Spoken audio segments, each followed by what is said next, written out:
Last class में हमने जो पढ़ा था कि चुंबकीय क्षेत्र के भीतर गतिमान आवेशित कण पर लगने वाले बल की दिशा V और B के तल के लंबवत होगी। इसमें V और B जैसे, थोड़ा सा सोचिए जरा आप, अगर मैं इसको V मान लेता हूं और इसको मैं B मान लेता हूं, थोड़ी देर के लिए आप इमेजिन कर लीजिए, ये क्या मान लिया हमने V और इसको मान लिया B, आवेशित कण के वेग की दिशा और चुंबकीय क्षेत्र की तीव्रता की दिशा। अब आप मुझे बताएं कि वेग की दिशा ये है और B की दिशा ये है। आवेशित कण पर लगने वाले बल की दिशा क्या होती है, अभी क्या बताया हमने, वेग की दिशा और चुंबकीय क्षेत्र दोनों की दिशाओं के, क्लियर, ओके। अब वेग और चुंबकीय क्षेत्र दोनों के लंबवत होगा तो दोनों के लंबवत दो डायरेक्शन हो सकती हैं। कैसे, एक ऐसा ऊपर की तरफ और एक ऐसा नीचे की तरफ। ये छोटी सी प्रॉब्लम है कि हम बोल देते हैं कि चुंबकीय बल की दिशा वेग की दिशा और चुंबकीय क्षेत्र दोनों की दिशाओं के लंबवत होती है। आप याद कर लेते हैं लंबवत होती है, लेकिन एक V और B दोनों का अगर प्लेन लें, दोनों का तल लें, तो उसके लंबवत तो दो दिशाएं मिलेंगी। अभी जो मैंने एग्जांपल बताया उसमें ऊपर की ओर भी लंबवत डायरेक्शन है और नीचे की ओर अगर बना दें तो वो भी तो V और B के तल के लंबवत होगा। अब इन दोनों में कौन सी वाली लंबवत दिशा हमको लेनी है? क्या हमको ऊपर वाली डायरेक्शन लेनी है, क्या हमको नीचे वाली डायरेक्शन लेनी है? ये एक छोटी सी प्रॉब्लम है। इस प्रॉब्लम को दूर करने के लिए ना एक साइंटिस्ट थे जिनका नाम था फ्लेमिंग। क्या नाम था उनका? फ्लेमिंग। उन्होंने एक रूल बनाया और इतना अच्छा रूल बनाया कि उसके लिए आपको कहीं जाने की जरूरत नहीं है। हाँ, आपको आपके बाएं हाथ तक जाना पड़ेगा और सबका बायां हाथ सबके पास रहता है, तो बाएं हाथ का यूज करके उन्होंने किसी गतिमान आवेशित कण पर लगने वाले चुंबकीय बल की डायरेक्शन को डिसाइड किया और उसकी मदद से उन्होंने बताया कि क्या दिशा होनी चाहिए। तो पहला पॉइंट तो ये याद कर लीजिए आप कि अगर किसी चुंबकीय क्षेत्र में कोई आवेशित कण चल रहा है तो उस पर एक बल लगेगा, रुके आवेशित कण पर नहीं लगेगा। चलते हुए आवेशित कण पर बल लगेगा, उस बल की दिशा V और B के तल के लंबवत होती है, लेकिन लंबवत किधर की तरफ होगी ये फ्लेमिंग ने बताया था। चुंबकीय क्षेत्र में गतिमान आवेशित कण पर लगने वाले बल की दिशा फ्लेमिंग के बाएं हाथ के नियम से दी जाती है। फ्लेमिंग के बाएं हाथ का नियम अगर आप सीख लें तो आपका वो प्रॉब्लम खत्म हो जाएगा जिसमें हम लोगों को एक डाउट था कि V और B के तल के लंबवत होना मतलब किधर की तरफ होना, वो डाउट आपका दूर हो जाएगा। तो क्या होता है फ्लेमिंग के बाएं हाथ का नियम, वही स्टडी करेंगे। फ्लेमिंग के बाएं हाथ के नियम का हमने आर्टिकल लगा दिया। अब पहले आप समझ लो, इसके बाद हम लोग उसको देख लेंगे, 1 मिनट लगेगा। फ्लेमिंग के बाएं हाथ का नियम है, लेकिन आप चाहें तो बल की दिशा ज्ञात करने के लिए ना अपने बाएं हाथ का यूज कर सकते हैं आप। अब फ्लेमिंग का हाथ कहाँ से लाएंगे हम लोग, लेकिन हम सबके पास हमारा बायां हाथ है और यह भी बिल्कुल तय है कि जो हाथ फ्लेमिंग का बायां रहा होगा वही हमारा भी बायां है। ऐसा तो है नहीं दुनिया में आपका बायां हाथ उधर वाला होता है, हमारा बायां हाथ इधर वाला होता है, ऐसा तो होता नहीं। तो इस दुनिया में जितने लोग रह रहे हैं सबका लेफ्ट हैंड ये वाला है, जितने लोग रह चुके हैं उनका भी लेफ्ट हैंड तो यही वाला था। ऐसा तो था नहीं कि सन 2000 से पहले या 2020 से पहले बायां हाथ ये होता था, अब बायां हाथ ये होने लगा, ऐसा तो नहीं हो सकता। इसलिए भले ही रूल किसने बनाया? फ्लेमिंग ने। अपने बाएं हाथ को, क्योंकि सबके पास अपना अपना हाथ है, तो वो दूसरे का हाथ लेके क्यों नियम बनाएंगे, इसलिए उन्होंने फ्लेमिंग के बाएं हाथ का नियम बना दिया। लेकिन अगर उस नियम को आप अच्छे से समझना चाहते हैं then you can use your left hand only. उसके लिए आपको ये भटकना नहीं है कि यार अब हम फ्लेमिंग का बायां हाथ कहाँ से लाएंगे, या आप उंगलियां बनाना शुरू कर देते हो, उनका पूरा हाथ बना दो चित्र में, ऐसा कोई जरूरत नहीं है। अब कैसे यूज करना है उस पर ध्यान से आप देखिए, सुनिए मेरी बात। 3 चीजें यहां पर आपको मिलेंगी। एक चुंबकीय क्षेत्र होगा, एक आवेशित कण के वेग की दिशा होगी। वेग की दिशा वही होगी जिस दिशा में आवेशित कण गति करेगा। अगर इधर चलेगा तो यह दिशा वेग की है, अगर आवेशित कण ऊपर की ओर जा रहा है तो वेग की दिशा ये हो जाएगी। जिस डायरेक्शन पे चार्ज पार्टिकल मूव करेगा वही डायरेक्शन उसके वेलोसिटी की डायरेक्शन मान ली जाएगी। तीसरा, उस पर लगने वाले बल की दिशा। बस ये 3 चीजें होंगी जिनमें से ये 2 की दिशा आपको दी जाएगी, गिवन होगी, और बायां हाथ का नियम लगा करके आप फोर्स की दिशा मालूम करेंगे। ये रिजल्ट में आपको मिलेगा फोर्स की डायरेक्शन। कैसे, थोड़ा ध्यान से देखिए। तो दी क्या क्या चीजें जाएंगी आपको? चुंबकीय क्षेत्र की तीव्रता की दिशा और आवेशित कण की गति की दिशा, ये 2 बातें आपको बताई जाएंगी। तीसरी चीज आपसे पूछी जाएगी और वो क्या होगा कि उस आवेशित कण पर जो चुंबकीय बल लगेगा वो किस दिशा में लगेगा, ये आपसे पूछा जाएगा। ठीक है, तो कैसे बताएंगे, थोड़ा ध्यान से सुनिएगा। ये हमारा बायां हाथ है।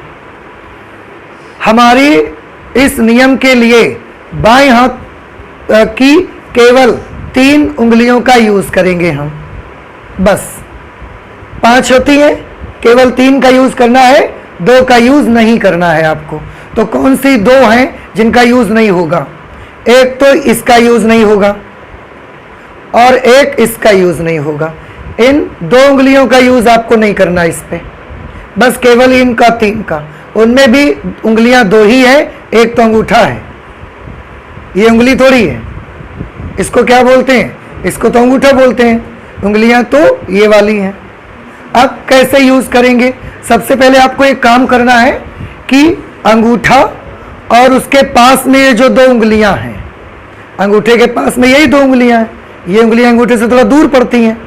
अंगूठा और उसके पास की दोनों उंगलियों को आप ऐसे फैलाएं कि तीनों एक दूसरे के लंबवत आ जाएं। कैसे? ऐसा आप देखिए, करिए सब लोग अपने हाथ से। बायां हाथ कौन सा है? बायां हाथ आपका इधर वाला या इधर वाला? इधर वाला। किधर वाला? हाथ ऊपर करिए, बायां। हाँ ठीक, नहीं नहीं, उधर वाला। ये आपका दायां है, उधर वाला ऊपर करिए, उधर वाला बायां। ठीक है, बायां हाथ आप कर ले। अब इसके बाद इन उंगलियों को दोनों को आप दबा करके ऐसा करिए। चलिए, हाँ जी, कर लिया सबने। अब आप देख सकते हो अंगूठा और ये उंगली के बीच का एंगल कितना बन रहा है? 90। इसके और इसके बीच का एंगल देखो 90, और अंगूठा और इस उंगली के बीच का एंगल देखो 90। तो आपको बाएं हाथ के अंगूठे और उसके पास की दोनों उंगलियां इस प्रकार फैलानी है कि तीनों परस्पर कैसे आ जाएं। अब इतना करना आ गया आपको। और देखिए, हम आपको कहेंगे ये वाली ऊपर की तरफ करो, तो ऐसे नहीं कर देना कि इसको बिना घुमाए खाई से ऊपर कर दो। तो आपका एक बार ये ऐसा सेट हो गया हाथ, उसके बाद यहां से नेचर ने, ईश्वर ने आपको हाथ को घुमाने का बहुत फ्रीडम दिया है। एक बार ये तीनों लंबवत आ गई, उसके बाद इनको घुमाओगे नहीं आप। आपको यहां से हाथ घुमा के ऐसा कर दो, मैं बोलूंगा इसको इधर की तरफ करो, ऐसा कर दो, मैं बोलूंगा इसको इधर की तरफ करो, ऐसा कर दो। लेकिन ये तीनों हमेशा कैसी रहेंगी उसके बाद?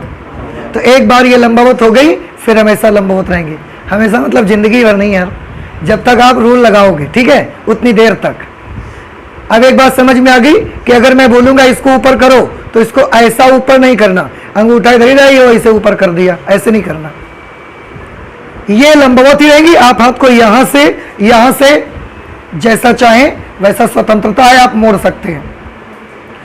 अब ध्यान से सुनिएगा, ये वाली जो उंगली होगी उसको किस तरफ हमेशा रखना है?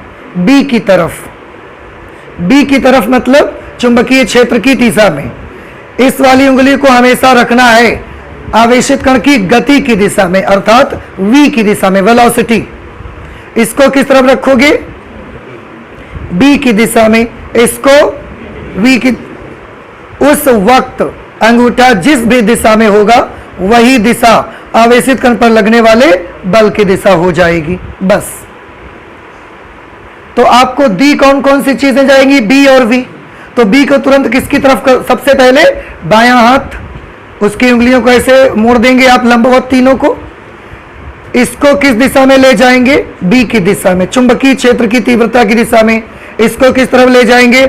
आवेशित कण जिस तरफ गति करेगा उसके वेग की दिशा में। जैसे ही इन दोनों को सेट करोगे उस समय अंगूठा जिस भी डायरेक्शन को इंडिकेट करेगा वो डायरेक्शन उस आवेशित कण पर लगने वाले बल की दिशा को बताना शुरू कर देगा। कैसे? इसके लिए हम थोड़ी सी प्रैक्टिस करेंगे अभी, लेकिन पहले नियम देखो क्या लिखा गया है। यदि हम अपने बाएं हाथ के अंगूठे तथा उसके पास की दोनों उंगलियों को इस प्रकार फैलाएं कि तीनों परस्पर लंबवत रहें। अगर हम अपने अंगूठे और उसके पास की दोनों उंगलियों को इस प्रकार फैलाएं कि तीनों परस्पर लंबवत रहें, तब यदि पहली उंगली ये वाली, अंगूठे के बाद फर्स्ट फिंगर, इसे आप इंडेक्स फिंगर कहते हैं, इंडेक्सिंग के लिए यूज करते हैं हम लोग इसका। चुंबकीय क्षेत्र की दिशा, पहली उंगली किस दिशा में रहेगी? चुंबकीय क्षेत्र की दिशा, तथा मध्य वाली उंगली, इसको बीच वाली उंगली कहते हैं, मध्य वाली उंगली आवेशित कण की गति की दिशा में हो प्रदर्शित करे तो अंगूठा उस आवेशित कण पर चुंबकीय क्षेत्र के कारण लगने वाले बल F की दिशा को प्रदर्शित करेगा। अब आप बताएं कि आपको ये बात समझ में आई कि नहीं आई? आई समझ में? और एक चीज याद रखना है, क्योंकि यहां पर हम 3 डायमेंशंस यूज कर रहे हैं, 3 डायरेक्शन यूज करते हैं, पर बोर्ड पे हम तीनों डायरेक्शन एग्जैक्टली बना के आपको नहीं दिखा सकते। इसलिए 2 डायरेक्शन के लिए तो हम x डैश y और y डैश का इस्तेमाल करेंगे। तीसरी डायरेक्शन के लिए क्या इस्तेमाल करेंगे?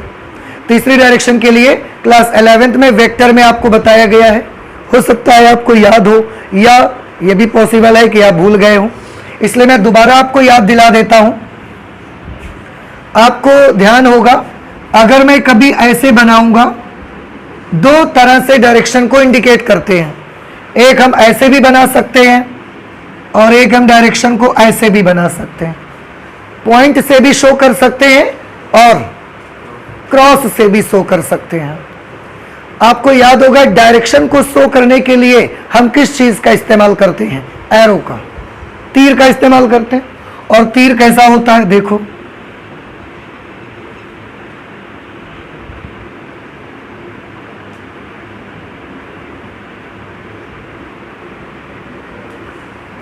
तीर अगला हिस्सा लगभग ऐसा होता है और पीछे साइड से देखोगे तो उसमें 2 कटे हुए पंख ऐसे जब कुछ लगा रहता है, ऐसा फेदर लगे रहते हैं, क्रॉस टाइप का बना रहता है।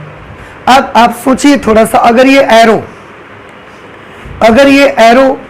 एरो है ऐसा, ऐसे, अब अगर ये एरो का ये वाला हिस्सा आपकी तरफ आएगा, ऐसा बाहर की तरफ, ये ऐसा बाहर की तरफ आएगा, तो आपको इस एरो का क्या दिखेगा? पीछे वो कटे हुए पंख या आगे की नोक? आगे की नोक दिखेगी आपको। इसलिए देखिए, जब नोक आपको दिखेगी तो ये नोक कैसी दिखेगी? बिल्कुल बिंदु जैसी। ये बिंदु बना हुआ है, इसको देखकर आप पहचान जाना कि क्या डायरेक्शन है इसकी, ऐसा बाहर की तरफ निकलते हुए या अंदर की तरफ जाते हुए? बाहर की तरफ निकलते हुए। Very good. इसको आप लिख सकते हैं कमिंग आउट। कमिंग आउट मतलब बाहर की ओर आते हुए, ठीक है।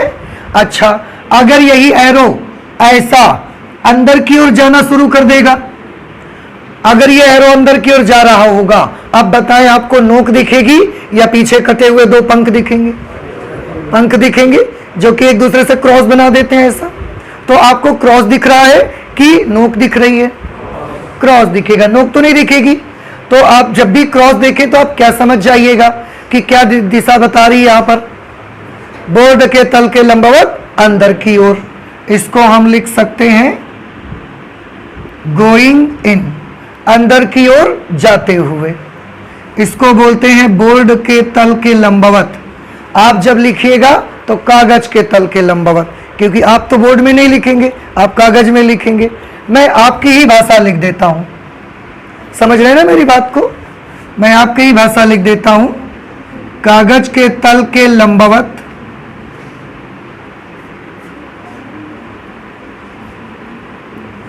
कागज के तल के लंबवत नीचे की ओर,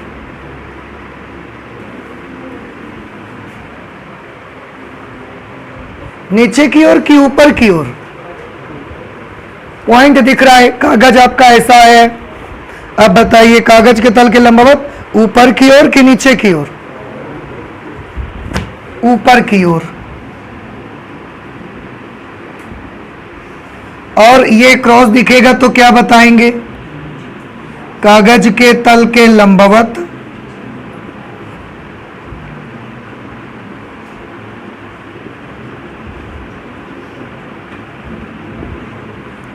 नीचे की ओर, या बाहर की ओर, अंदर की ओर आप लिख सकते हैं। इसे आप बाहर की तरफ लिख सकते हैं, इसे आप अंदर की तरफ लिख सकते हैं, और ज्यादा सही रहेगा बाहर की ओर, और इसे आप कर लीजिए अंदर की ओर।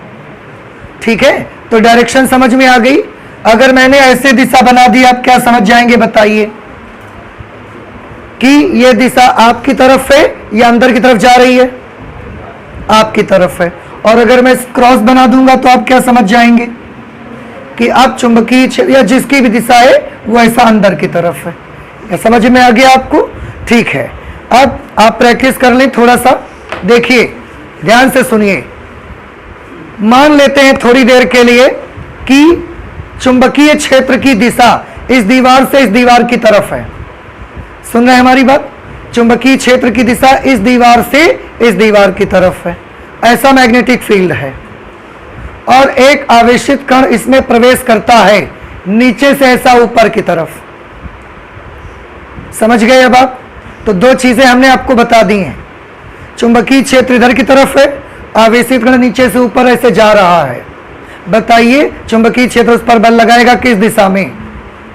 क्या करना है उसके लिए? सबसे पहले बताइए, बाएं हाथ का अंगूठा और उसके पास की दोनों उंगलियों को ऐसे फैला लो कि तीनों लंबवत आ जाएं। ठीक है, उसके बाद इसको किस तरफ करना है? जो हमारी पहली उंगली है, पहली उंगली को चुंबकीय क्षेत्र की दिशा में। चुंबकीय क्षेत्र किधर की तरफ लगाया हमने? इस दीवार से इस दीवार। तो इसको घुमा के ऐसा बनाओ। तो कैसा घुमाया जाए? ऐसा घुमा दिया जाए ऐसे। कैसे? यहां से घुमाओ, आप घूमो। इसको एक बार घुमा दिया फिर नहीं घूमेंगे आप। ये हमने कर दिया, देखो देख रहे हैं आप? ये चुंबकीय क्षेत्र की दिशा में कर दिया। अब इसको तो बी की तरफ कर दिया, इसको किस तरफ रखना होता है हमको? आवेशित कण की गति की दिशा। आवेशित कण किधर की तरफ गति करता है? ऊपर की ओर। अभी बताया हमने आपको। तो इसको घुमा के ऊपर की तरफ कर दो ऐसे। जब आप इसको वी की तरफ ले जाएंगे तो इसकी दिशा बदलनी नहीं चाहिए। ऐसे था, ऐसा कर दिया, ये अभी भी बी की तरफ है, ये किस तरफ हो गया? ऊपर की ओर। अब अंगूठा इस तरफ इस समय किस ओर इशारा करता है? ऐसा, बोर्ड के तल के लंबवत अंदर की ओर। इसका मतलब है जो आवेशित कण चुंबकीय क्षेत्र में नीचे से ऊपर की ओर जा रहा है उस पर किस दिशा में बल लगना शुरू हो जाएगा? बोर्ड के तल के लंबवत अंदर की ओर। और वो आवेशित कण ऐसे जा रहा था, उस पर अंदर की ओर एक बल लगने लगेगा, तो ऐसे जाते जाते वो ऐसा मुड़ जाएगा। समझ रहे हैं कुछ हमारी बात? क्यों? क्योंकि फोर्स इस पर अंदर की ओर लगा ना, तो ऐसा जाते जाते अंदर की ओर मुड़ जाएगा। तो अगर मैग्नेटिक फील्ड हमने इधर की तरफ लगा दिया है, आवेशित कण ऐसे गति कर रहा था, तो उस पर लगने वाले बल की दिशा क्या होगी? बोर्ड के तल के लंबवत अंदर की ओर। कैसा निशान बनाया जाए? क्रॉस बना दें कि पॉइंट बना दें? वेरी गुड, क्रॉस बना दें। क्रॉस ये किसकी डायरेक्शन बताना शुरू कर देगा? फोर्स की डायरेक्शन बताना स्टार्ट कर देगा। समझ आ गया आपको? ठीक, अब दूसरा लेते हैं। एक दो क्वेश्चंस प्रैक्टिस करोगे आपको आ जाएगा। फिर से देखिए,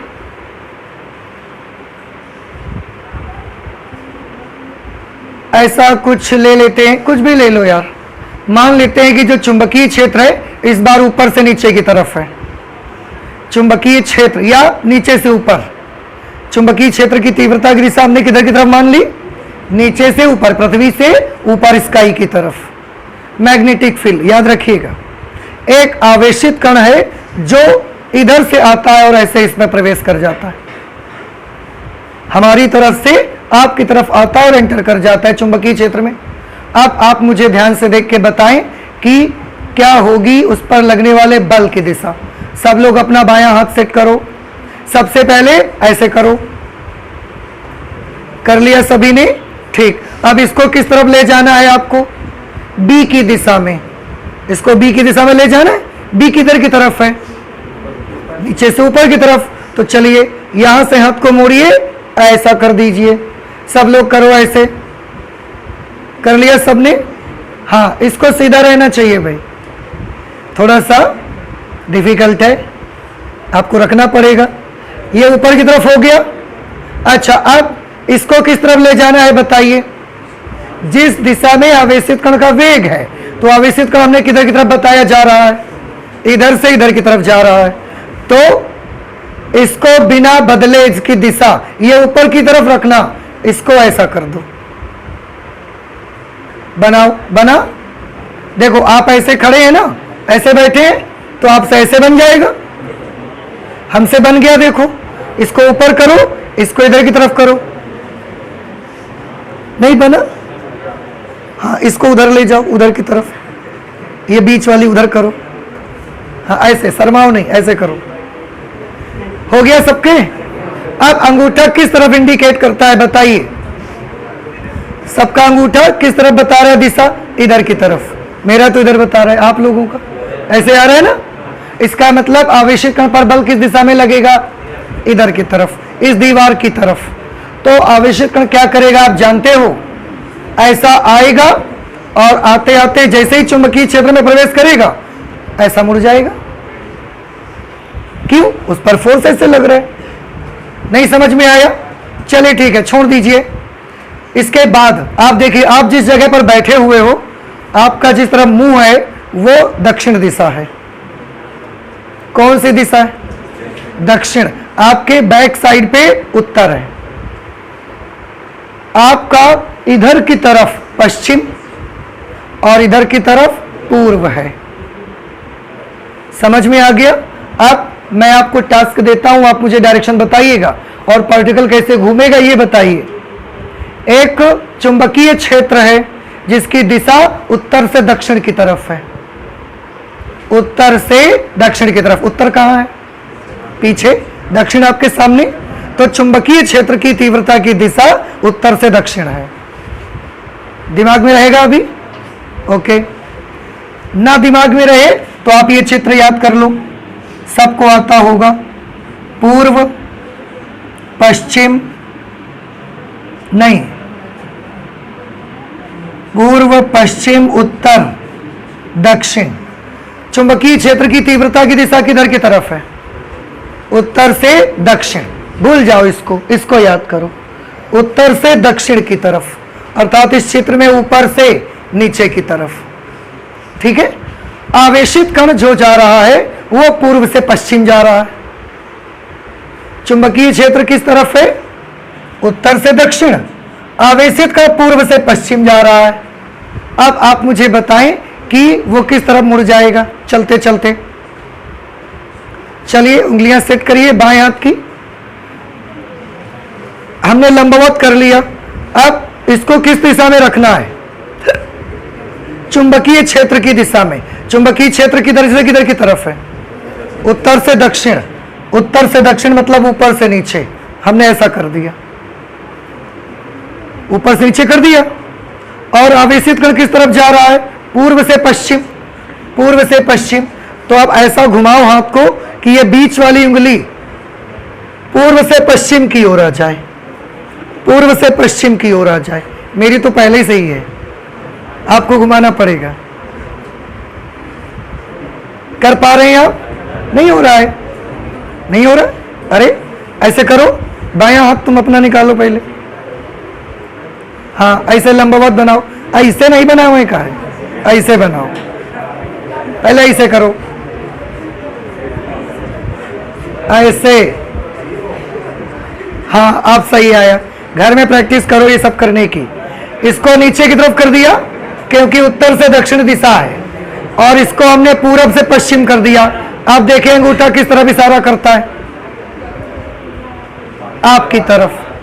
तो आवेशित कण ऐसा आ रहा होगा, ऐसा आते आते उस पर बल लगेगा और आपकी तरफ घूम जाएगा। समझ आ रही बात आपको? आवेशित कण ऐसा आएगा, उस पर ऐसा बल लगेगा और आपकी तरफ ऐसा घूम जाएगा। तो यहां पर इधर की तरफ कौन था? इधर की तरफ था चुंबकीय क्षेत्र, इधर की तरफ वेग की दिशा, और आवेशित कण पर लगने वाले बल की दिशा क्या होगी? आपकी तरफ, बाहर की तरफ। बाहर की तरफ हमने होगी तो हमने क्या बना दिया?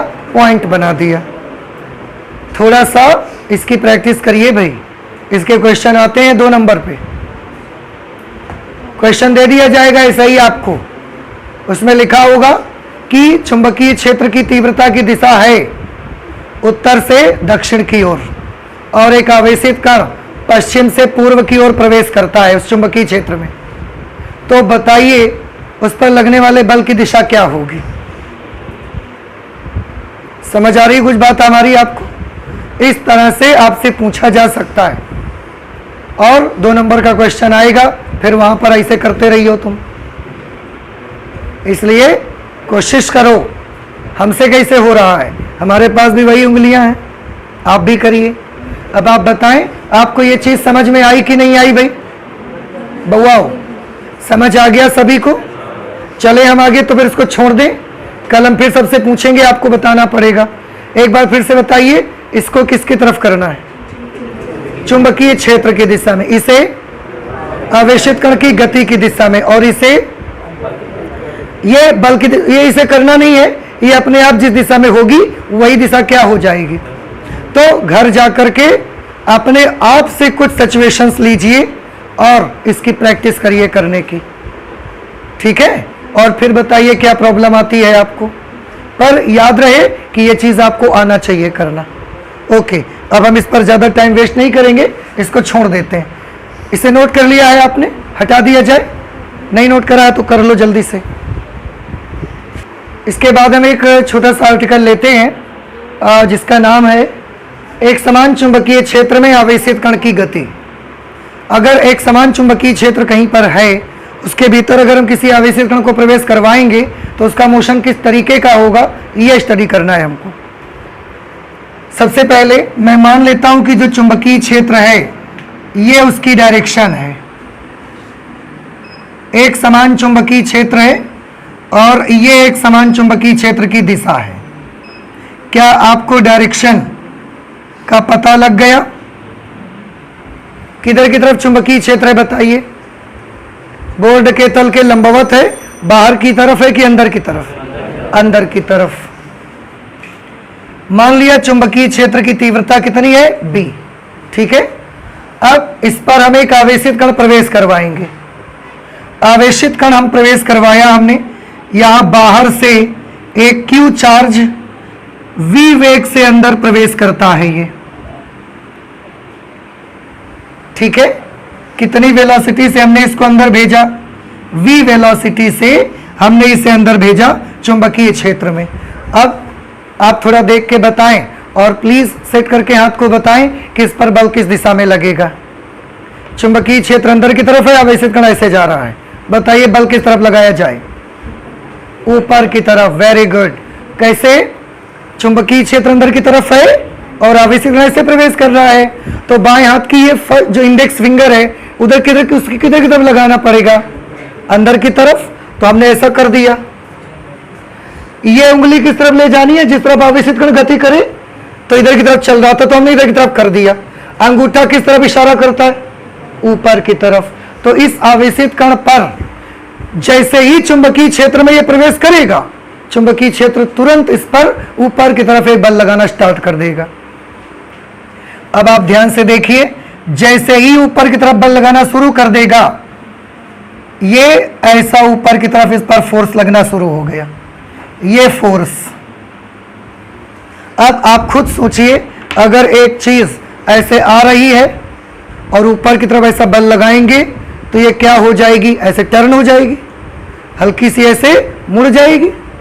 तो ये आवेशित कण भी क्या करता है, ये ऐसे जा रहा होता है और जैसे ये बल लगता है ये आवेशित कण हल्का सा ऊपर की तरफ ऐसे मुड़ जाता है।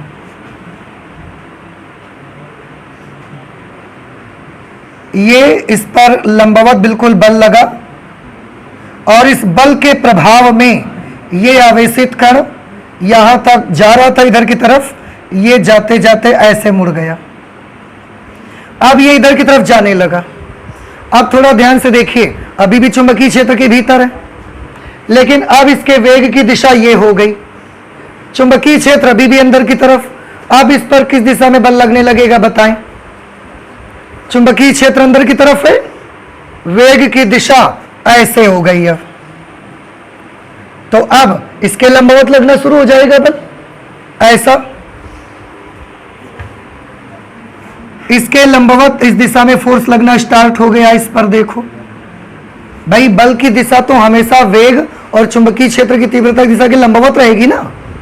तो जब पार्टिकल ऐसे आ रहा था, हमने अपने बाएं हाथ को सेट करके देखा, ऊपर की तरफ बल मिला।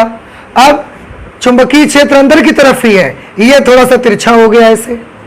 अगर ये हल्का सा तिरछा हो गया तो फोर्स भी हल्का कैसा हो जाएगा, तिरछा हो जाएगा। तो ये ऐसा लगने लगा।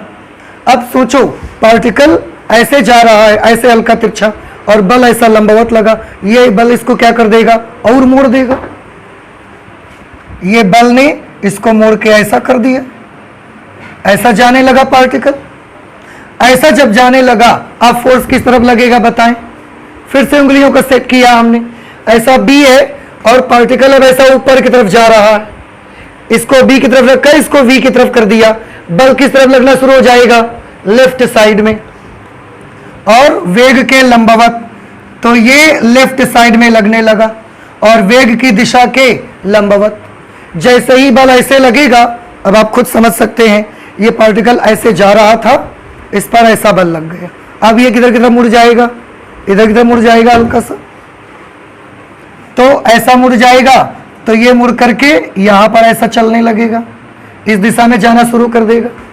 जब ये इस दिशा में जाना शुरू कर देगा, फिर इस पर बल की दिशा क्या होगी। फिर से उंगलियों को सेट करिए, ऐसा इसको बी की तरफ कर दिया और इसे मुझे ऐसे ले जाना है, ऐसे। देखो ऐसे था तो लेफ्ट साइड में था, अब ये थोड़ा सा और तिरछा हो गया तो बल की दिशा भी थोड़ी सी और तिरछी हो जाएगी। नीचे साइड में हल्की सी की ओर ऊपर उठ जाएगा, हल्का नीचे की ओर।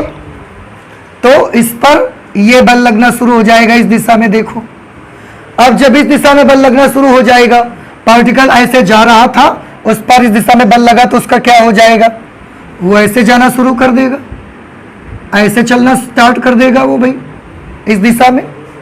अब इस दिशा में जाने लगा अगर पार्टिकल, तो उस पर लगने वाले बल की डायरेक्शन क्या हो जाएगी बताएं। फिर से लेफ्ट हैंड साइड की, लेफ्ट हैंड की फिंगर्स को सेट करिए आप, ऐसे उंगली को इसकी तरफ कर दिया और अब कण इधर की तरफ गति कर रहा है तो इसको ऐसा कर दो। ये बी की तरफ बनी रही उंगली, ये हमने वी की तरफ कर दिया, अंगूठा किस तरफ बताने लगा आपको, नीचे। तो अब इस पर लगने वाले बल की दिशा क्या होगी, नीचे की तरफ, मतलब ऐसे। ये फोर्स की डायरेक्शन, ये सब फोर्स की डायरेक्शंस हैं। अब बताइए क्या होगा, समझ गए अब आप क्या होगा बोलिए। ऐसा चाह रहा है पार्टिकल, ऐसा फोर्स लग रहा है तो किधर की तरफ मुड़ जाएगा, ये हल्का सा इधर की तरफ मुड़ जाएगा तो ये ऐसे मुड़ गया, देखो ठीक है।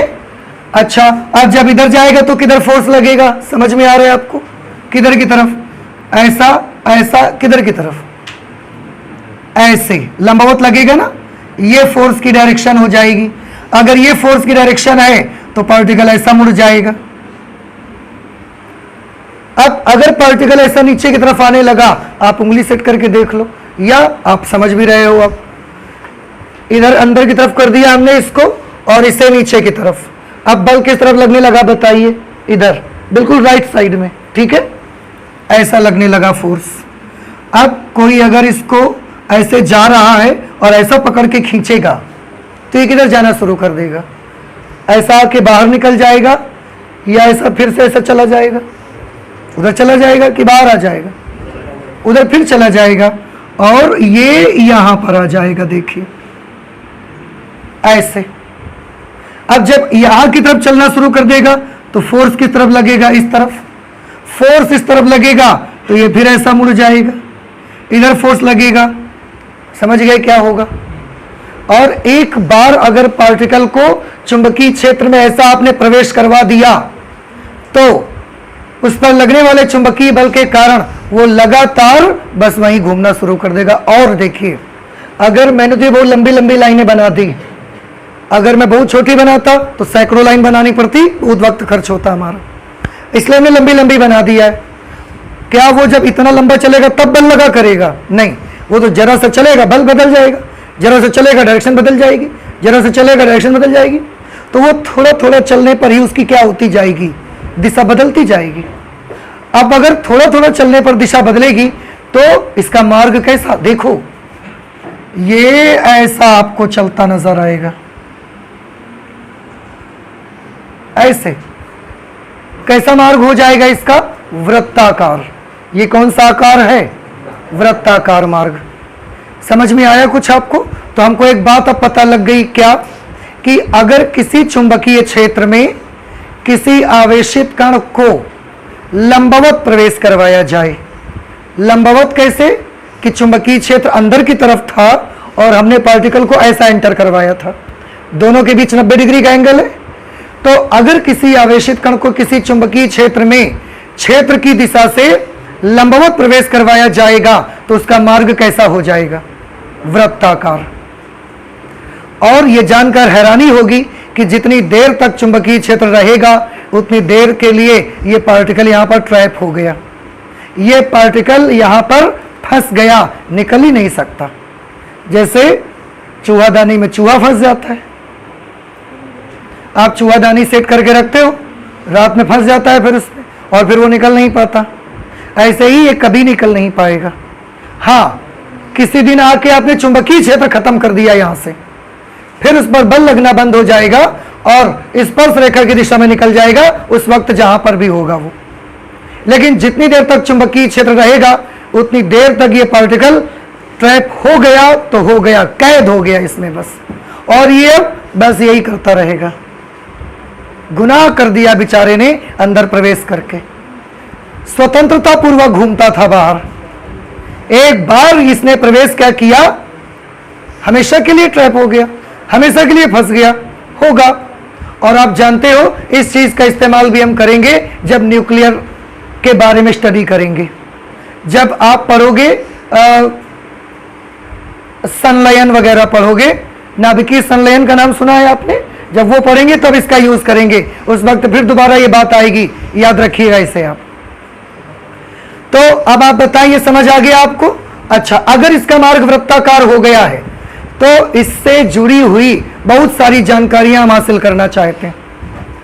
हमने क्लास 11th में पढ़ा है कि अगर कोई कण वृत्ताकार मार्ग में गति करता है तो उसको वृत्ताकार मार्ग में बने रहने के लिए एक अभिकेंद्र बल की आवश्यकता होती है, उसके बगैर उसका मार्ग वृत्ताकार नहीं हो सकता। तो यहां पर इसको भी एक अभिकेंद्र बल की आवश्यकता हो रही होगी।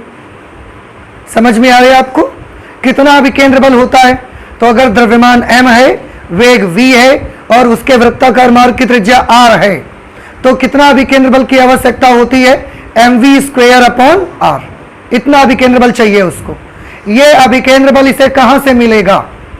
आंसर है ये अभिकेंद्र बल इस पार्टिकल पर लगने वाले चुंबकीय बल से मिलेगा इसको। जैसे आपने अभिकेंद्र बल जब पढ़ा था तो उसमें आपने सीखा था कि अगर डोरी में पत्थर को बांधकर वृत्ताकार मार्ग में घुमाएं तो उसको अभिकेंद्र बल कहां से मिलता था? डोरी के तनाव बल से। सूर्य के चारों तरफ हमारी पृथ्वी वृत्ताकार मार्ग में घूमती है, उसको अभिकेंद्र बल कहां से मिलता है? सूर्य और पृथ्वी के बीच लगने वाले गुरुत्वाकर्षण बल से। पृथ्वी के चारों ओर चंद्रमा चक्कर लगाता है, उसको अभिकेंद्र बल कहां से मिलता है? पृथ्वी और चंद्रमा के बीच लगने वाले गुरुत्वाकर्षण बल से।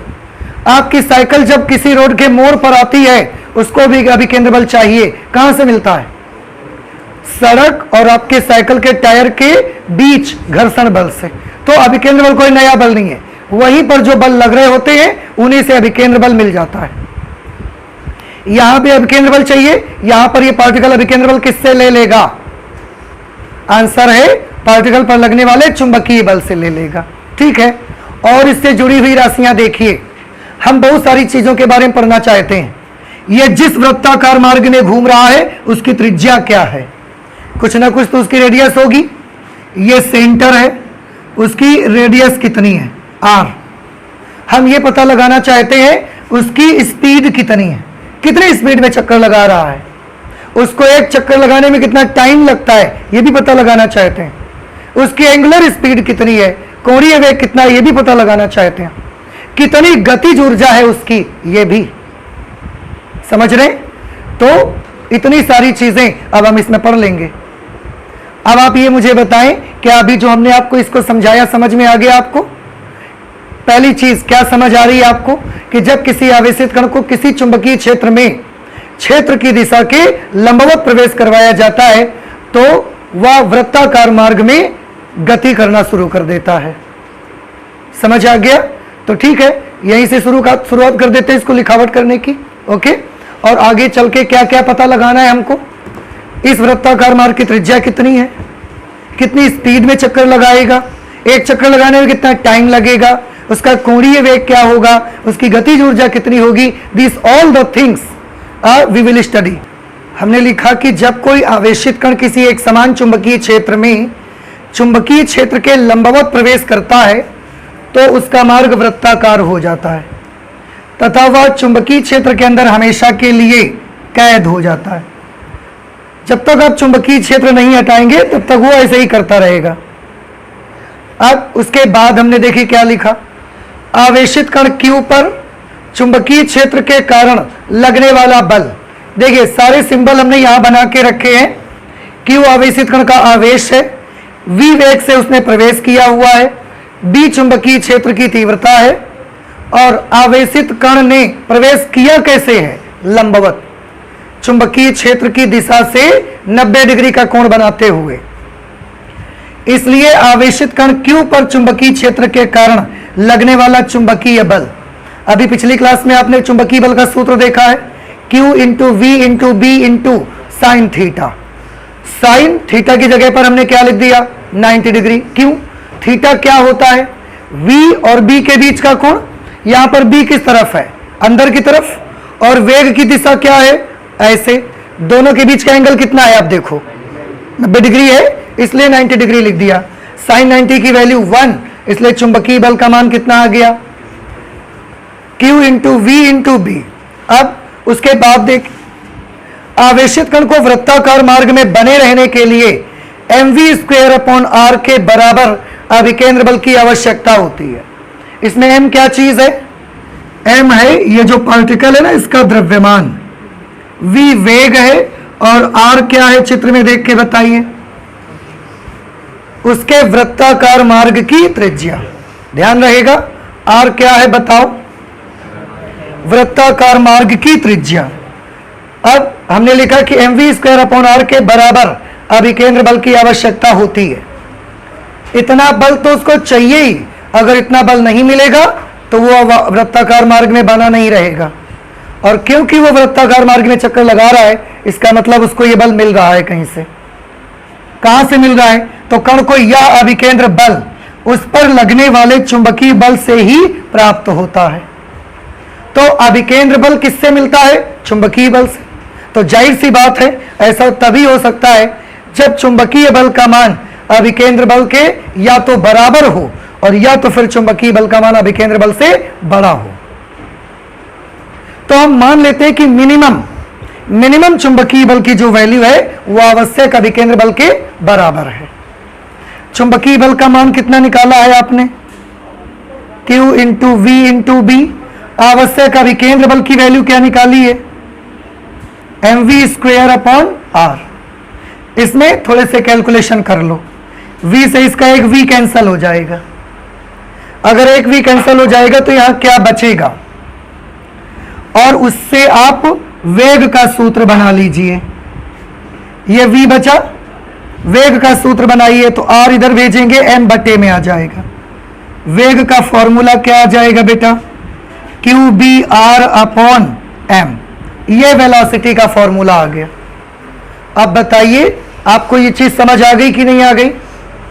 इसका मतलब ये हुआ कि जो आवेशित कण यहां वृत्ताकार मार्ग में चक्कर लगा रहा है, ये उसकी स्पीड है। ये किसका फॉर्मूला आ गया? उसकी स्पीड का फॉर्मूला आ गया, चाल का फॉर्मूला आ गया। ठीक है, अच्छा अगर ये स्पीड का फॉर्मूला आ गया, आप अगर रेडियस का फॉर्मूला निकालना चाहे ना, रेडियस का भी यहीं से बना सकते हैं। क्या बनेगा रेडियस का फॉर्मूला? आप r के लिए हल कर लो तो m ऊपर आ जाएगा, q भी नीचे आ जाएगा। r की वैल्यू क्या बन जाएगी देखिए, r की वैल्यू बनेगी mv upon qb, mv upon qb, ये रेडियस का फॉर्मूला आ गया। देखिए तो कण जिस वृत्ताकार मार्ग में चक्कर लगा रहा है चुंबकीय क्षेत्र के भीतर, उसकी वृत्ताकार मार्ग की त्रिज्या mv अपॉन qb के बराबर आएगी। m क्या चीज है बताइए? अच्छा, आवेशित कण का द्रव्यमान, v उसका वेग, q क्या चीज है? आवेशित कण के आवेश की मात्रा, और b चुंबकीय क्षेत्र की तीव्रता। अब हम ये पता लगाना चाहते हैं कि उसको अपना एक चक्कर लगाने में कितना वक्त लगेगा, कितना टाइम लगेगा। ये कैसे पता लगाया जाए? थोड़ा ध्यान से देखिए। जब भी कभी आपको वेग मालूम हो और आप उसके एक चक्कर लगाने का समय निकालना चाहते हो, अर्थात उसका आवर्तकाल निकालना चाहते हो, उस वक्त आप एक छोटा सा काम करिएगा। क्या छोटा सा काम आप करेंगे कि v का एक फॉर्मूला याद करिए। v बराबर आर ओमेगा होता था v बराबर आर ओमेगा, और ओमेगा का फॉर्मूला क्या होता था? 2 पाई बाई टी। वहां से आप टी तक पहुंच जाएंगे। तो पहले v से ओमेगा पर पहुंचेंगे, फिर ओमेगा से कहां पहुंच जाएंगे? तो आगे से हमेशा याद कर लो, जब कभी आपको v मालूम हो और t तक पहुंचना हो, कोई परेशानी नहीं है, पहले v से ओमेगा तक जाओ, v is equal to r omega, और ओमेगा से t तक पहुंच सकते हो आप। चलिए सॉल्व करते हैं। ओमेगा का v का फॉर्मूला या ओमेगा का फॉर्मूला क्या होगा? v upon r। v upon r की वैल्यू निकालिए, क्या आएगी? यहीं से निकाल लो, v ये है, r इधर लेते आओ, तो v अपॉन r आ जाएगा। क्या बचेगा उधर की तरफ? qb upon m। तो ओमेगा की वैल्यू कितनी आ गई बेटा? qb upon m। ये ओमेगा का मान निकल के आ गया। ओमेगा का मतलब क्या? कोणीय वेग। ओमेगा का मतलब कोणीय वेग। अब इससे हम t तक पहुंच सकते हैं। t का फॉर्मूला क्या होता है? अब t is equal to omega बराबर 2 पाई बाई टी, तो t बराबर 2 pi by omega, 2 pi by omega, ये फॉर्मूला लगा देंगे। t is equal to 2 pi by omega, omega है qb अपॉन m, तो इसकी जगह पर मैं लिख दूंगा qb अपॉन m। ये नंबर पलट दिया जाएगा, तो ये आ जाएगा 2 पाई m अपॉन qb। एक चक्कर लगाने में इतना टाइम लगेगा उसको। आप इससे निकाल सकते हो कि एक चक्कर लगाएगा तो उसको कितना वक्त लगेगा। ये उसके आवर्तकाल का फॉर्मूला है, पीरियोडिक टाइम का फॉर्मूला है उसके। ठीक है, हम चाहें तो आवृत्ति भी निकाल सकते हैं। आवृत्ति,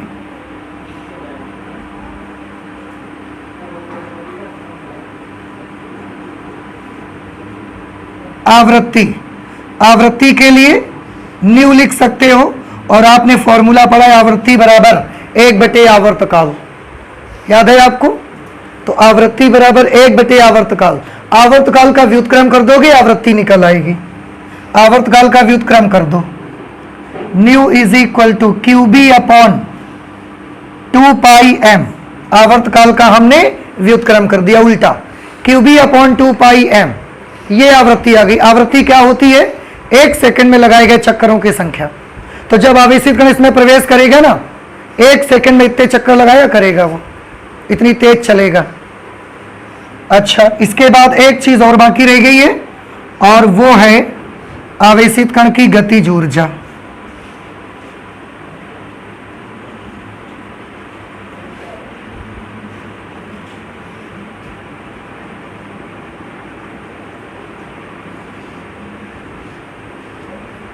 आवेशित कण की गतिज ऊर्जा के, गतिज ऊर्जा का सूत्र क्या होता है? 1/2 m इंटू वी स्क्वेयर।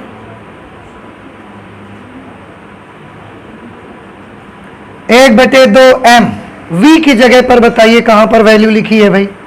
ये v की वैल्यू QBr/m, इसका स्क्वायर कर देंगे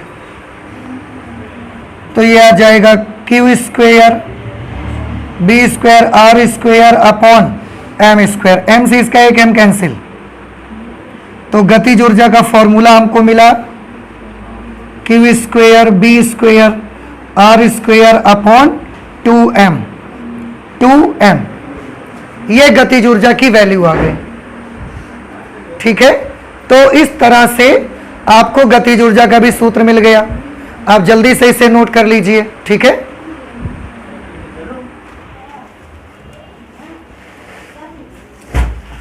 धीरे से मत हवा, एक गोली नीचे वाली तो आमा फेंक दिए।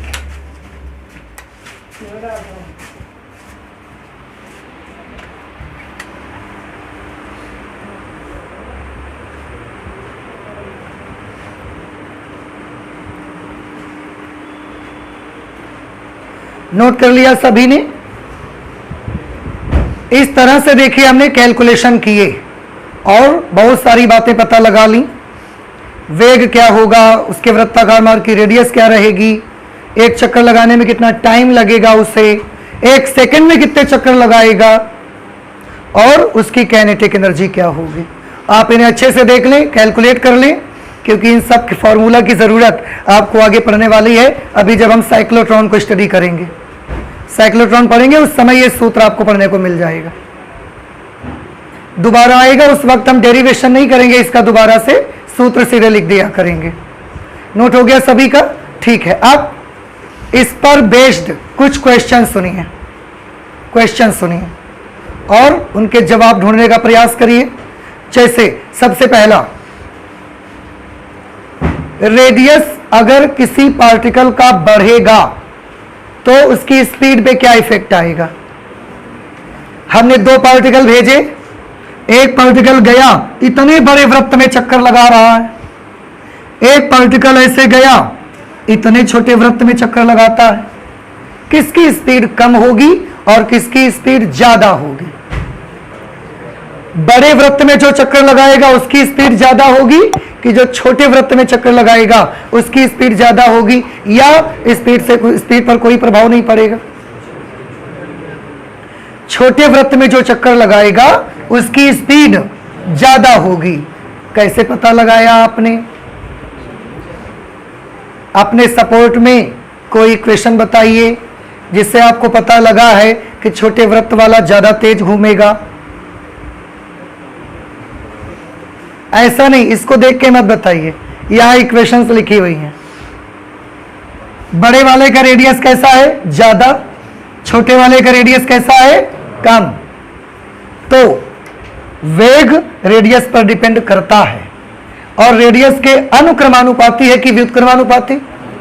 अनुक्रमानुपाती है। इसका मतलब है जिसका रेडियस ज्यादा उसकी स्पीड भी ज्यादा, और जिसका रेडियस कम उसकी स्पीड भी कम। नहीं समझ में आया? आ रहा है बेटा आपको? अच्छा बताओ, तो बड़े वृत्त वाला, बड़ी रेडियस वाला पार्टिकल और छोटी रेडियस वाला पार्टिकल, कौन सा पार्टिकल ज्यादा स्पीड में चल रहा होगा? बड़ी रेडियस वाला कि छोटी रेडियस वाला? बड़ी रेडियस वाला। क्यों? क्योंकि वेग स्पीड त्रिज्या के अनुक्रमानुपाती है। त्रिज्या जितनी ज्यादा होगी स्पीड भी उतनी ही ज्यादा होगी। तो ये बड़ी जोर से घूम रहा होगा और ये ऐसे घूम रहा होगा। समझ आ रही बात आपको? और एक चीज देखिए, यहां पर एक राशि आ रही है Q/M। What is Q upon M? बताइए, आपको बताया है हमने, याद नहीं है आज? चलिए आज हम बता देते हैं, फिर आप बताइएगा कभी एक दिन हमको। Q अपॉन M आवेशित कण का आवेश और उसके द्रव्यमान का अनुपात उस आवेशित कण का विशिष्ट आवेश कहलाता है, स्पेसिफिक चार्ज। याद आ रहा है आपको? इसका मतलब है वेग विशिष्ट आवेश पर भी निर्भर करता है। नहीं समझ में आई बेटा आपको? तो वेग किस पर डिपेंड करता है? विशिष्ट आवेश पर और त्रिज्या पर भी डिपेंड करता है, चुंबकीय क्षेत्र पर भी निर्भर कर रहा है। देखो आप, चुंबकीय क्षेत्र अगर आपने स्ट्रॉन्ग कर दिया तो उसकी स्पीड बढ़ जाएगी, बड़ी तेज तेज नाचने लगेगा, वो गोल घूमना शुरू कर देगा, बड़ी तेज राउंड लगाना शुरू कर देगा वो। तो वेग, बड़ी रेडियस वाला पार्टिकल ज्यादा स्पीड में चलेगा, छोटी रेडियस वाला पार्टिकल धीरे चलेगा। इसकी तुलना में जितना रेडियस छोटी उतना स्पीड कम, जितना रेडियस बड़ी उतना स्पीड भी ज्यादा, वो तेज नाचेगा बड़ी जोर से, वो तेज राउंड करेगा उस। समझ आ रहे हैं आपको? अच्छा, अब ये तो हो गई वेलोसिटी और रेडियस की बात। इसका उल्टा भी सही है। देखो, जिसका रेडियस बड़ा उसकी वेलोसिटी ज्यादा, तो इसका उल्टा भी सही है कि जिसकी वेलोसिटी ज्यादा होगी वो बड़े रेडियस में घूमेगा। ये भी आप याद रखिएगा। और आगे चलते हैं। ओमेगा दिख रहा है मुझे। ओमेगा क्या होता है? कोणीय वेग। एक सेकंड में घूमा गया कोण, कि एक सेकंड में कितना एंगल घूम जाता है, वो किस पर डिपेंड करेगा? B पर, चुंबकीय क्षेत्र की तीव्रता पर। आप मैग्नेटिक फील्ड की इंटेंसिटी जितनी ज्यादा कर देंगे, चुंबकीय क्षेत्र जितना ज्यादा स्ट्रॉन्ग कर देंगे, उसके घूमने की स्पीड उतनी ज्यादा हो जाएगी। कुछ समझ में बात आई आपको? मैग्नेटिक फील्ड अगर वीक है, चुंबकीय क्षेत्र की तीव्रता का मान कम है, तो ओमेगा कैसा रहेगा? धीमा। लेकिन अगर आपने चुंबकीय क्षेत्र की तीव्रता बड़ी कर दी, स्ट्रॉन्ग कर दिया खूब ज्यादा, तो यह ऐसा घूमना शुरू कर देगा, उसके घूमने की स्पीड तुरंत बढ़ जाएगी। तो ओमेगा किस पर डिपेंड करेगा? B पर, चुंबकीय क्षेत्र की तीव्रता पर। अब आप मुझे बताइए, कोणीय वेग इस वाले पार्टिकल का ज्यादा होगा, इसका ज्यादा होगा, या दोनों का सेम होगा? कोणीय वेग के बारे में बताइए मुझे। कोणीय वेग, उसके घूमने की स्पीड, कोणीय वेग, एंगुलर वेलोसिटी, एक सेकंड में जितना एंगल चलेगा वो इसका ज्यादा होगा कि इसका ज्यादा होगा? बड़ी रेडियस वाले पार्टिकल का कि छोटी रेडियस वाले पार्टिकल का? बड़ी रेडियस वाले पार्टिकल का। कैसे पता लगाया? ओमेगा में तो न R आता है न V आता है, इसका मतलब ओमेगा रेडियस पर डिपेंड नहीं करेगा। ओमेगा रेडियस पर डिपेंड नहीं करेगा। छोटी रेडियस वाले का जितना ओमेगा होगा, बड़ी रेडियस वाले का ओमेगा भी उतना ही होगा। और ये बिल्कुल वैसा ही है जैसा ये पंखे में। पंखे में आप एक निशान लगाइए 5 इंच दूरी पर और एक निशान 2.5 फुट दूर लगा दीजिए। जब ये पंखा घूमेगा ऐसा जब ये घूमेगा, एक निशान यहां लगा है, एक निशान यहां लगा है, जब ये ऐसा घूमेगा तो एक सेकंड में जितना कोण ये वाला चलेगा उतना ही कोण तो ये वाला भी चलेगा। उसको पास और दूर होने से कोई मतलब नहीं रहेगा। तो ओमेगा रेडियस पर डिपेंड नहीं करेगा। रेडियस कम है, रेडियस ज्यादा है, पर ओमेगा सबका कैसा होगा? सेम। लेकिन उसकी शर्त है कि पार्टिकल्स का Q और B सेम रहने चाहिए, वो बदलने नहीं चाहिए। फिर समझ आ रहा है आपको? अच्छा, इसके बाद आवर्तकाल को भी देखो।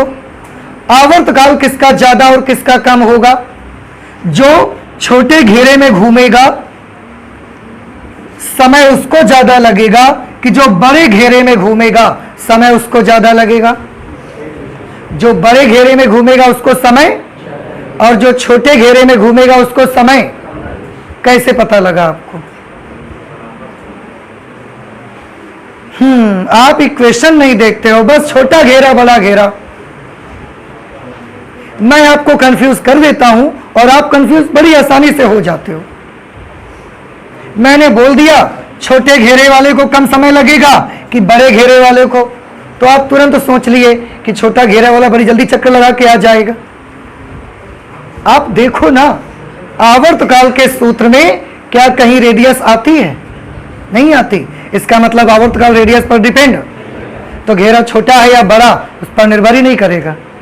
समय दोनों को बराबर लगेगा। समय दोनों को कैसा लगेगा? तो आप सीखिए, अंदाज से आंसर बताना नहीं, इक्वेशन देख करके उसको बताना सीखिए, अंदाज से बताइए नहीं आप।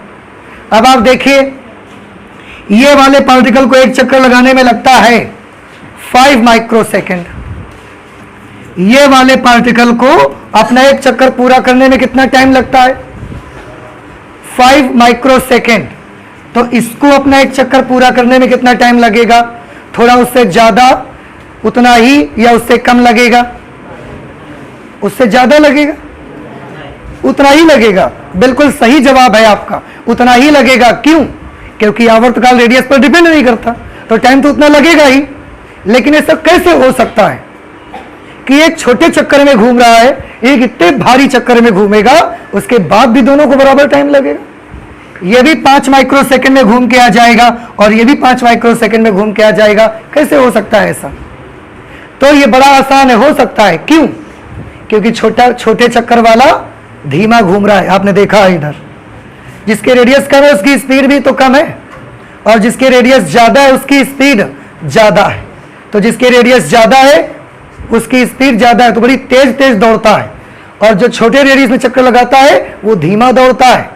तो ये धीमा चलता है, ये तेज चलता है। जितनी देर में ये एक चक्कर अपने लगाएगा उतनी ही देर में ये बड़ी तेज दौड़ के चक्कर लगा लेगा। ठीक है, हो सकता है। नहीं समझ में बात आई आपको? अच्छा, अगर आ गई है तो फिर से एक बार जल्दी से बता दीजिए, और ये आर्टिकल आपका कंप्लीट हो गया। रेडियस पार्टिकल की बढ़ने से वेग पर क्या इफेक्ट आएगा? चाल क्या क्या होगा? बढ़ जाएगी। और ये सब बातें हमें नहीं, इसको देख के बताया करो। रेडियस बढ़ेगी, वेग बढ़ जाएगा। रेडियस घटने से क्या होगा? वेग कम रहेगा।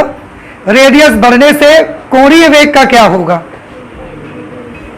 रेडियस जिसकी ज्यादा होगी उसके कोणीय वेग का क्या होगा? हाँ जी, क्या मुन्ने बदबूदा लेते हो? कोणीय वेग में कोई प्रभाव नहीं पड़ेगा। क्यों? क्योंकि ओमेगा रेडियस पर डिपेंड नहीं करता। तो रेडियस कम और ज्यादा ओमेगा सेम रहेगा। तो ओमेगा किस पर डिपेंड करता है? चुंबकीय क्षेत्र की तीव्रता पर। चुंबकीय क्षेत्र बढ़ा देंगे तो कोणीय वेग का क्या होगा? बढ़ जाएगा और बड़ी जल्दी कोण घूमना शुरू कर देगा वो। और अगर चुंबकीय क्षेत्र कम कर देंगे तो ओमेगा कम हो जाएगा। लेकिन ओमेगा रेडियस पर डिपेंड नहीं करेगा। आवर्तकाल के बारे में बताइए। आवर्तकाल रेडियस पर किस प्रकार निर्भर करता है? रेडियस बढ़ने से आवर्तकाल बढ़ेगा या घटेगा? रेडियस बढ़े या घटे, आवर्तकाल पर कोई प्रभाव नहीं पड़ेगा। बात समझ आ रही है आपको? ये होगा भाई।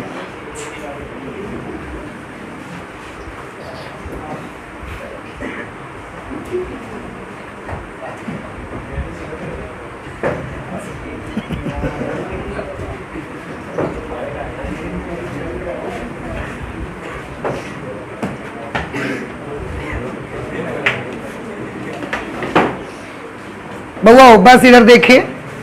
इसके बाद आवर्तकाल और ओमेगा का तो सेम रहेगा, और ये गतिज ऊर्जा का फॉर्मूला हो गया। याद रहेंगी अब सारी बातें आपको? तो कल हम पूछेंगे, आप बता पाएंगे मुझे? ठीक है, फिर आज एक काम करते हैं, फिजिक्स में इतना ही रखते हैं, आगे और भी पढ़ाई करेंगे लेकिन नेक्स्ट क्लास पे करेंगे। ठीक है, चलते हैं, मिलते हैं अगली क्लास पे। Thank you.